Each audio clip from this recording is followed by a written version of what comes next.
I've always wanted to ask this question, and I'm going to use my position to ask it quickly. When I was at your library, that's not that bad, don't worry. When I was at your library opening, I was standing in your replica office, Oval Office. It's an incredibly powerful feeling. I've never been to the White House. I'm not a Republican, but I looked at your desk, and I was wondering, from president to president, whether you pass a list along of secrets that only you and a couple of President Bush Sr., President Bush, Jimmy Carter, Gerald Ford, now like, where's Jimmy Hoffa?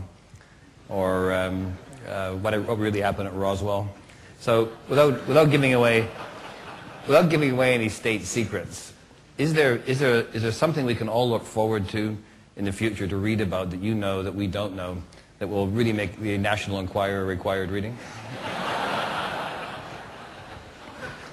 I don't know if you all remember this, but there was actually, when I was president in my second term, there was an anniversary observance of Roswell.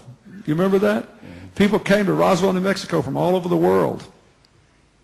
And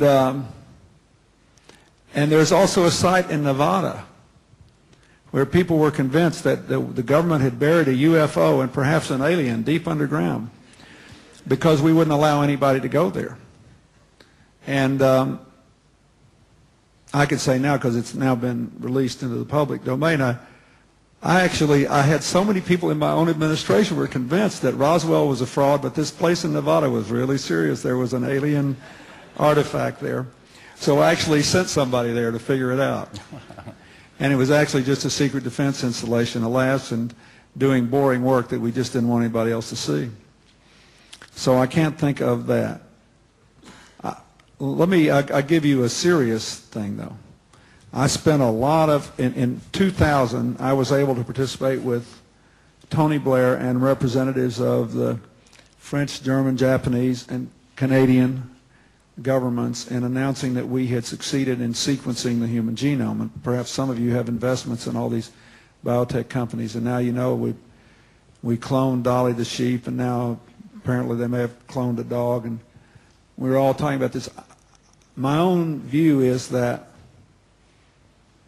assuming we don't do something stupid like burn ourselves up with global warming or blow ourselves up with a military conflict we could just as easily avoid, I think a lot of these biotechnology issues will be the dominant sort of intellectual and ethical challenges of the lives of those of you who are 10, 20, 30 years younger than I am. Because I think that we are going to be able to save people's lives that, you know, in my generation couldn't be saved. And we are going to come up against the limits of our own mortality in a way we never could before. And a lot of the things that happen, good and bad, will be stranger than anything ever written in science fiction. But I don't know the answers. For just one reason, I would like to live to be 100 just to see what happens. So that means there's a list or no list? What? What did you say? I was just joking. The list. You should have said, I don't know what you said, but you should have said there's absolutely no risk of that. Given my misspent youth, I'm lucky to be here now. What I did say was that there really is no list, or there is a list. The secrets. If there is one, I don't know it. I mean, the Roswell thing, I think, really was an illusion. I don't think it happened. I mean, I think there are rational explanations that I have succeeded, and I did attempt to find out if there were any secret government documents that reveal things, and if there were, they were concealed from me too. I wouldn't be the first president that underlings have lied to or that career bureaucrats have waited out. But there may be some career person sitting around somewhere hiding these dark secrets even from elected presidents. But if so, they successfully eluded me, and I'm almost embarrassed to tell you I did try to find out. Well, on that...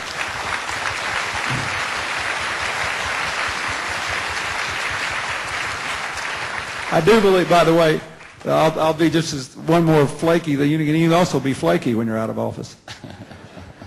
I believe that now that we know there are not hundreds, not millions, but billions of other solar systems out there, thanks to the Hubble telescope and what we know about black holes in the universe and all of that, the dimensions of physics are such that I would be quite surprised if in the lifetime of people that are no older than 30 here, we don't discover some form of life in another universe.